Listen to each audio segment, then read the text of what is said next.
The eighth, the Phils staggered back up when pinch hitter Greg Gross bunted to load the bases. And when Rose forced in a run with a walk, the great Nolan Ryan was out of there. He didn't want to be taken out of that game. I mean, Nolan Ryan did not want to leave that game, and probably that's the best thing that happened to us. He left that game. The Phils scored 2 more runs to tie it, which brought Manny Trio to the plate. The 1 strike to Trio. Line drive left field. Base hit. Here comes Avalos to score. Heading for third base is Unser. That ball's in the corner. Here comes Unser for the plate. He's going to score. He goes into third. Manny Trio to third with a 2-run triple. Phillies lead the game 7-5. The Phils had come from 3 down to 2 up in the 8th.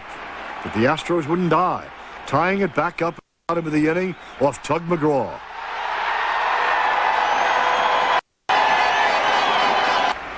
When the 9th went scoreless, extra inning loomed again for the 4th game in a row. In this pressure court, the 10th inning belonged to Gary Maddox with Del Unser at third. Pitch on the way to Maddox. Line drive, center field, sinking, base hit. That ball's in play. Phillies lead. The ball gets Guy Poole. Maddox goes to second. Bottom of the 10th, 1-run lead, and it was up to Dick Ruthven to end 30 years of waiting. The windup by Ruthven. The 3-2 pitch. Here's a punch shot to center field. Maddox racing over. He catches the ball. Phillies win the pennant. The Phillies have won the pennant. The Phillies win the ball game 8-7. They go to the World Series for the first time in 30 years. As the overjoyed Phillies carried Gary Maddox off the field, they realized that one more prize was yet to be claimed. And on Tuesday, October 14th, at Veterans Stadium versus the American League champion Kansas City Royals, rookie Bob Walk was shaky, but pitched just well enough to let right fielder Bake McBride provide the fireworks. Pitch to Bake McBride. Fastball, swing at a long drive, deep right field, way back. It is out of here. Home run, Bake McBride. Phillies have taken a 5-4 lead. It was the big blow in a comeback 7-6 victory. The first World Series game win for the Phillies in 65 years.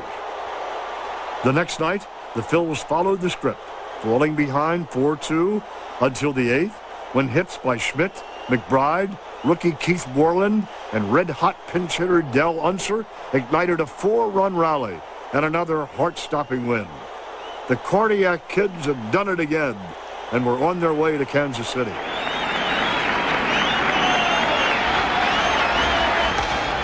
Fresh out of miracles in Game 3, the Phils lost 4-3.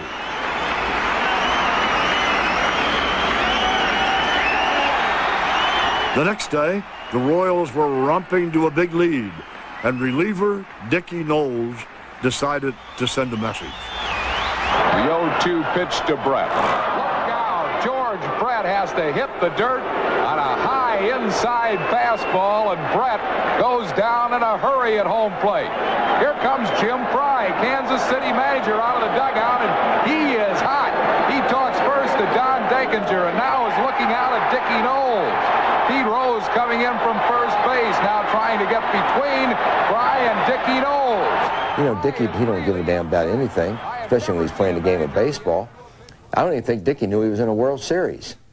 I mean, he looked at me like, are you crazy? What's this guy yelling at? I said, Dickie, he thinks you were throwing at him. He says, I was. It was a purpose pitch, and it worked. Brett and the Royals won Game 4, but it would be the high point of their series. Sunday, October 19th, Game 5. The series was now tied, and the Phils did not want to come home trailing 3-2. With 1 on in the 4th, Mike Schmidt took charge. Fastball, swing, and a high towering drive to deep right center. This ball is out of here. Home run, Mike Schmidt, and the Phillies lead it 2-0. The teams clawed at each other until the Phillies broke through with 2 runs in the 9th and entrusted a 1-run lead to their ace closer. With 2 on and 1 out, it was cardiac time again.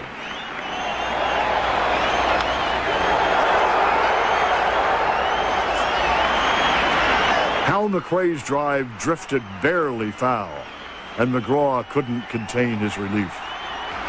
The exhausted McGraw went on to walk the bases full and then reached down for a pitch that had to be good.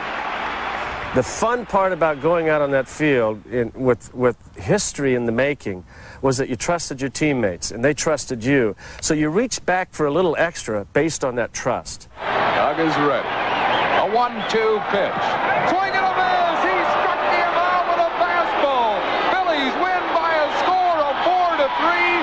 Tug McGraw wins another one, and the Phillies are now up on Kansas City 3-2 and going back to Philadelphia. Fulfill it.